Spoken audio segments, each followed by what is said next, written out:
అందరికీ నమస్తే. ఇప్పుడు చర్చలు మొత్తం కూడా కాళేశ్వరం ప్రాజెక్టు చుట్టే నడుస్తున్నాయి.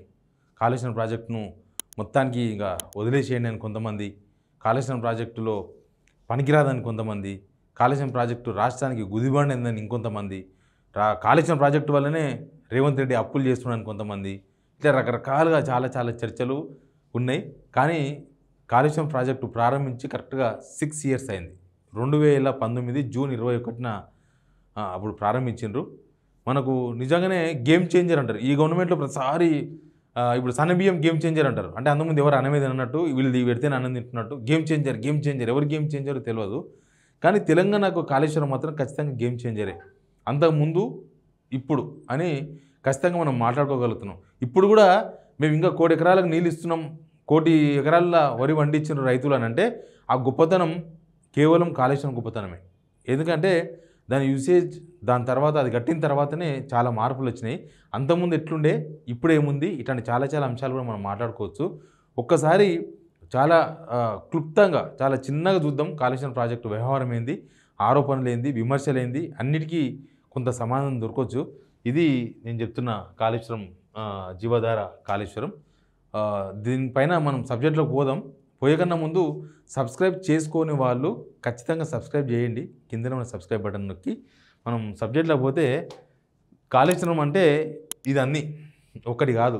కేవలం మేడిగడ్డ బ్యారేజీలో కుంగిపోయిన 2 పిల్లర్లు మాత్రమే కాదు, 3 బ్యారేజీలు, రిజర్వాయర్లు, సబ్స్టేషన్లు, పంప్ హౌజులు, కిలోమీటర్ల మీద సొరంగాలు, గ్రావిటీ కెనాల్స్, కిలోమీటర్ల ప్రెజర్ మెయిన్స్, టీఎంసీల 140 టీఎంసీల స్టోరేజ్ కెపాసిటీ, 141 టీఎంసీలు. గుర్తుపెట్టుకోవాలి, ఇది వెరీ వెరీ ఇంపార్టెంట్ పాయింట్. మనం కరువులో ఉన్నాం, మనకు ఎక్కువ నీళ్ళు ఉంటే అంత మంచిది. నేను ఎందుకు చెప్తా ఇవన్నీ అంటే, అంతకుముందు తెలంగాణ రాకముందు మనలాంటి అందరం చూసినా కాబట్టి మనకు తెలుసు. రైతులకైతే ప్రత్యక్షంగా తెలుసు, ఈ తరం వాళ్ళకి తెలియకపోవచ్చు. 1 టీఎంసీ నీళ్ళతో అప్పుడు 10,000 ఎకరాలు పారేది. 10,000 ఎకరాలు ఎందుకంటే మన అన్ని నెర్రలు వాసిన నేరలు, మన అన్ని నీళ్ళ కోసం రావురా అంటున్నాయి. నీళ్ళు ఒక బాటిలో తెచ్చి నీళ్ళు వస్తే ఒక 10 నిమిషాలు మొత్తం ఎండిపోతుంది. అసలు నీళ్ళు పోసిన ఆనవాళ్ళు కనబడవు అంతకుముందు. ఎందుకంటే మొత్తం ఎండిపోయినది, అడవి, ఒక ఎడారి ప్రాంతం, రాజస్థాన్ లాగా తయారైంది. ఇప్పుడు భూగర్భ జలాలు పెరిగి రకరకాల వ్యవహారాలు పెరిగిన తర్వాత ఇప్పుడు 1 టీఎంసీ నీళ్ళతో దాదాపు 14 నుంచి 15,000 ఎకరాలు పంట పండియచ్చు. ఎంత పెరిగింది? 50%. అప్పుడు నీళ్ళు అంతా కరువుతో ఉన్నది భూమి కాబట్టి గుంజుకున్నది. ఇప్పుడు కొద్దిగా కరువు తీరింది కాబట్టి కొంత ఎక్కువ నీళ్ళు, ఎక్కువ పొలం పారించే అవకాశం దొరికింది. అందుకే 1 టీఎంసీకి 10,000 నుంచి ఇప్పుడు 15,000 ఎకరాలకు నీరు వారించవచ్చు 1 టీఎంసీతో. ఇదంతా ఉంది. మొత్తం 500 మీటర్ల ఎత్తు లిఫ్ట్, అదంతా దాని టెక్నికల్ సబ్జెక్టు, ఇదంతా దాని డయాగ్రామ్. తర్వాత ఇక్కడ చూడండి, మొత్తం కాళేశ్వరమే కుంగిపోయింది అంటారు కదా, ఈ 3 కదా కాళేశ్వరంలో వీళ్ళు తీసి పక్కన పెట్టింది. ఇంకా ఈ ప్రాజెక్ట్ పనికిరాదని ఎలక్షన్ ముందు నుంచి చూపించేసి ఇప్పటిదాకా అదే నడిపిస్తున్నారు కదా. దీనిలో 85 పిల్లర్లు ఉన్నాయి మొత్తం. ఈ 85 పిల్లర్లు ఉన్నాయి, గేట్లు అంటారు దాన్ని, 85 గేట్లు ఉన్నాయి కదా. ఈ 85 గేట్లలో నాకు తెలిసి ఇక్కడ 7th బ్లాక్లో 2 పిల్లర్లు కుంగినాయి. ఎన్డీఎస్ఏ ఇచ్చిన రిపోర్ట్ ప్రకారం ఆ బ్లాక్లో ఉన్నాయి. మొత్తం బ్లాక్లే, ఎక్కడిదక్కడ బ్లాక్స్ మొత్తం ఒకటే కాదు, ఎక్కడిదక్కడనే. ఇప్పుడు మనం మన ఫ్లైఓవర్స్ కడతలేరా, ఫ్లైఓవర్స్ కూడా కూలిపోతే మొత్తం కూలిపోదు, ఎక్కడ కూలిపోయినా ఒకటి కింద పడుతుంది, దాని మళ్ళీ లేపి పైకి పెట్టాలి. ప్రాణ నష్టం జరగకపోతే చాలు, ఏం నష్టం ఉండదు. ఇక్కడ కూడా అంతే. ఇక్కడ 85లో 2 పిల్లర్స్ కుంగినాయి, ఇంకా 3 పిల్లర్స్ తీసేయాలని చెప్పింది. మొత్తం 5 పిల్లర్స్ తీసినా 80 పిల్లర్స్ పటిష్టంగా ఉన్నాయి. అన్నారం గేట్ల సంఖ్య 66 ఏమీ కాలేదు. సుందిల్ల గేట్ల సంఖ్య 74 ఏమీ కాలేదు. అవన్నీ పకడ్బందీగా ఉన్నాయి. మన చెరువులకు గన్లు పడవా అప్పుడప్పుడు, ఆ గన్ల టైప్ కూడా కాదు. మన ఇక్కడ నీళ్ళు ఉంటాయి కదా, నీళ్ళు స్టాప్ చేస్తారు కదా, నీళ్ళు ఆపుతారు కదా, అక్కడ పడ గన్లు సీపేజీలు పూడ్చుకోనికే వాళ్ళకి అయితే లేదు, అది అందుకే ఆపేసిండ్రు. ఇంకా ఏ రిజర్వాయర్ ఎంత ఏం కథ అనేది చాలామందికి తెలుసు, కొత్తగా చెప్పాల్సిన అవసరం లేదు. కాళేశ్వరం ద్వారా ఏమైంది అని అంటే 98,570 ఎకరాలు పారింది. ఇక్కడ ఎస్ఆర్ఎస్పి స్టేజ్ 1, స్టేజ్ 2 మరియు నిజాం సాగర్ ప్రాజెక్టులకు కాళేశ్వరం నీళ్ళు అందినాయి.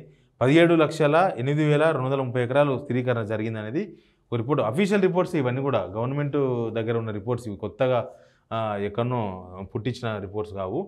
ప్రాణిత చేవెళ్ళ ప్రాజెక్టు అప్పుడు ఏమైందనంటే, ప్రాణిత చేవెళ్ళ ప్రాజెక్టు నుంచి మార్చే కదా, డిజైన్ చేంజ్, రీడిజైన్ అంటే అదే. ఇప్పుడు ప్రాణిత చేవెళ్ళ ప్రాజెక్టు కడతామని చెప్తారు వీళ్ళు, అక్కడ ఉండేది 40 టీఎంసీల నీళ్ళు, 40 టీఎంసీల నీళ్ళు. 40 టీఎంసీలు నీళ్ళు ఎక్కడ, లేకపోతే ఇక్కడ వస్తే 141 టీఎంసీ నీళ్ళు ఎక్కడ, దగ్గర దగ్గర 4 బుల్ 4 ఇంతల నీళ్ళు ఇక్కడ ఉంటే ఇప్పుడు మనమే అనుకుందాం, ఉత్తగా మనమే మాట్లాడుకుందాము, ఇట్లా గోదావరి వస్తుంది, మనమే మాట్లాడుకుందాం, ప్రాణహిత చేవలేంది ఇదేంది అదేంది అని చెప్పడానికి వస్తుంది మనకు కూడా. అప్పుడు ఆంధ్రోళ్ళు వైఎస్ రాజశేఖర రెడ్డి స్టార్ట్ చేసిండు, అది తక్కువకు. ఇది గోదావరి, ఇది ప్రాణహిత. మనం ఏం చేసినామంటే ఈ రెండు కలిసిన తర్వాత ఇలా కట్టినాం మేడిగడ్డ. ఎందుకంటే మనకు ఎక్కడి నుంచి నీళ్ళు వచ్చినా వస్తాయి. ప్రాణహితలో ఎప్పుడు నీళ్ళు ఉంటాయి, గోదావరి సీజన్ మాత్రం నీళ్ళు ఉంటాయి. కాబట్టి ఇక్కడ ఆపుకుంటే ఏ నీళ్ళు వచ్చినా మనం ఎత్తిపోసుకోవచ్చు అని కట్టినాం. ప్రాణహిత చెవిలో ఇక్కడ ఉంటుంది. అంటే గోదావరికి సంబంధం లేదు, గోదావరి నీళ్ళు ఏపీకి వెళ్ళిపోవాలి. ప్రాణహిత చెవిల నీళ్ళే సన్న కాలువ, ఇది సన్న ఒరువు, సన్న కాలువ, ఇదేమో పెద్దది.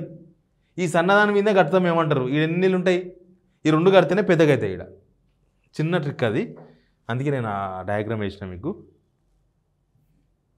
ఇక ఏం జరిగింది అసలు, కాళేశ్వరం తీసుకురావడం వల్ల ఏం జరిగింది, దానివల్ల ఏమైనా లాభం వచ్చిందా, అసలు ఎంత పంట పండింది, ఎన్ని ఎకరాలకు నీళ్ళు వాడిచ్చినాము, ఇట్లాంటి చాలా చాలా ఇష్యూస్ పెద్ద చర్చ ఉన్నాయి. ఆ చర్చ అంతా కూడా ఇప్పుడు చూద్దాం. అంచనాలు విరిగిపోయినాయి, అట్టెట్లు పెంచిండ్రు. ఇల్లు కడితేనే కట్టేటప్పుడు ఇల్లు ఒక 9 నెలలు కడతాం. 9 నెలలు కడితే స్టార్ట్ చేసినప్పుడు మనం అయిపోతుంది 20 లక్షలని స్టార్ట్ చేస్తాం. అయిపోయే టైంకి అది 35 లక్షలు అవుతుంది, 40 లక్షలు అవుతుంది, 50 లక్షలు కూడా అవుతుంది. ఎందుకనంటే దొరికే లేబరు, తర్వాత ఇసుక, సిమెంటు, అప్పుడు వచ్చే టైము, అవన్నీ ఆధారపడి ఉంటాయి. నాగార్జున సాగరు 9.7 రేట్స్, అంటే 100 రూపాయలు అయిపోద్ది అనుకున్నా కూడా 1000 రూపాయలు అయింది. 100 రూపాయలు అయిపోద్దని స్టార్ట్ చేసినాక 1000 రూపాయలు అయింది, అంటే 10 ఇంతలు అయింది. శ్రీరామ్ సాగర్ 107%, 100 ఇంతలు అయింది. తర్వాత జూరాల 25.92 రెట్లు, శాతం కాదు నేను చెప్పేది, రెట్లు 25 అంతలు, 100 అన్న కాడ 25 వందలు అయింది. పులిచింతల ప్రాజెక్టు 3.2, 3 ఇంతలు అయింది. సింగూరు 6 ఇంతలు అయింది. ఎల్లంపల్లి 6 ఇంతలు అయింది. దేవాదుల 3 ఇంతలు అయింది. అంటే ఎప్పటికప్పుడు కాస్ట్ పెరుగుతుంది, ఒక పూటలా ఒక రాత్రిలో అయిపోయేది కాదు. ధాన్యం గురించి మాట్లాడాలి మనం, ఎందుకంటే వీళ్ళు చెప్తారు కదా, ఇప్పుడు అంతకుముందు కాంగ్రెస్ గవర్నమెంట్ ఉన్నప్పుడే కట్టిన ప్రాజెక్టే మేము వాడుతున్నాము, ఎల్లంపల్లి అవన్నీ, కాబట్టి ఇంకా అసలు కాళేశ్వరం అవసరం లేదంటారు కదా. 2014లో మన దగ్గర 68 లక్షల టన్నుల వడ్లు మాత్రమే వండేది. ఇప్పుడు 2023 వచ్చేసరికి 2,70,00,000 టన్నులు, 68 లక్షలు ఎక్కడ, 2,70,00,000 టన్నులు ఎక్కడ, అదో పెద్ద లెక్క ఉంది. నేను మీకు అది కూడా చూపిస్తా మళ్ళీ. ఇగో తెలంగాణ వచ్చినప్పటి నుంచి 2023-24 వరకు ఈ బ్రేకప్ ఉంది కదా, ఈ బ్రేకప్లో కాళేశ్వరం వచ్చిన తర్వాత బ్రేకప్ డిఫరెంట్. మనం ఉమ్మడి రాష్ట్రంలో ఉన్నప్పుడు ఓ రకంగా ఉన్నాం, తెలంగాణ వచ్చినప్పటి నుంచి 2019 వరకు కాళేశ్వరం స్టార్ట్ అయ్యే వరకు. ఎందుకంటే కాళేశ్వరం లేకముందు గడ్డగడ్డే ఉన్నాయి, కాకపోతే నీళ్ళు చూసుకొని వాడుకునే వాళ్ళం. మన నీళ్ళు, మన కథ, మన వ్యవహారం తెలంగాణ తెచ్చుకున్నామని ఒకసారి చూడొచ్చు మీరు. 14-15లో 24,28,000 టన్నుల ధాన్యం వండితే 2015లో 23.57, 2016లో 54.07, 2017-18లో 54.08. చూడండి, మీకు ఇక్కడ స్టార్ట్ అయింది. కాళేశ్వరం ఎప్పుడైతే స్టార్ట్ అయిందో ఆ స్టార్ట్ అయిన తర్వాత అమాంతం పెరిగిపోయింది. 2018-19లో 77.48 మాత్రమే మనకున్నది, ఇక్కడ 77.48 ఉన్నది. అదే 19-20 కాళేశ్వరం స్టార్ట్ అయిన ఇయర్ నుంచి 111.25 ఉంది, అంటే 111 లక్షల టన్నులు. అంతకుముందు లాస్ట్ బ్రేకప్ 77,48,000 టన్నులు. తర్వాత ఇంకా అక్కడి నుంచి ఆగనే లేదు, మనం ఎక్కడ ఆగలేదు. ఒక కరోనా పీరియడ్లో మాత్రమే కొద్దిగా ఆగినాం. కరోనా పీరియడ్లో 120 లక్షల టన్నులు. తర్వాత 2022-23లో 130 లక్షల టన్నులు, 2023-24లో 95,34,000 టన్నులు. ఇంకా మొన్న 24 చూసినాం కదా, ఎంత 97 లక్షల టన్నులు ఏదో సంథింగ్ ఈ గవర్నమెంట్ వచ్చినాక జరిగింది. ఇక వరి సాగు విస్తీర్ణం చూడు, 2014-15లో జస్ట్ 34,97,000 ఎకరాలు మాత్రమే పంట మనం వేసింది. 2015-16లో 25,85,000 తగ్గింది. 16-17లో 45 లక్షల ఎకరాలు, 17-18 48 లక్షల ఎకరాలు. ఇప్పుడు ఎంత వేస్తున్నాం మనం? ఇప్పుడు చూడు, 1,15,00,000 ఎకరాలు, 1,21,000 ఎకరాలు, 1,00,00,000 పైన మనం నీళ్ళు ఇప్పుడు చేస్తున్నది. పెద్ద పెద్ద రాష్ట్రాలు ఉన్నాయి ఇక్కడ. పశ్చిమ బెంగాల్లో 156.87, అంటే 1,56,00,000. ఉత్తరప్రదేశ్లో 1,59,00,000, మనం 1,68,00,000 ఎకరాలు, లక్షల ఎకరాలు మొత్తం. ఇట్లా తెలంగాణ వచ్చిన తర్వాత గేమ్ చేంజర్ అంటే కాళేశ్వరంతో ఏమైంది అని చెప్పడానికే ఇవి కొన్ని ఉదాహరణలు మాత్రమే చెప్పినాము.